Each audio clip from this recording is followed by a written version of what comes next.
అందరి ముందు తగ్గించుకున్నట్టు కనిపిస్తున్నావు, కానీ నీ మనసులో నేను అనే అహంకారం ఎంతెత్తుకు పెరిగిందో చూసుకున్నావా?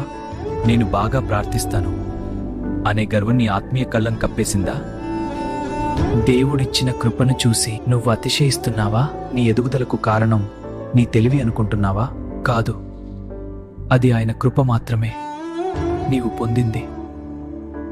అహంకారం ఉన్న చోట దేవుడు నిలవడు. దేవుని దృష్టిలో గర్వం ఉన్నవాడు సున్నానే.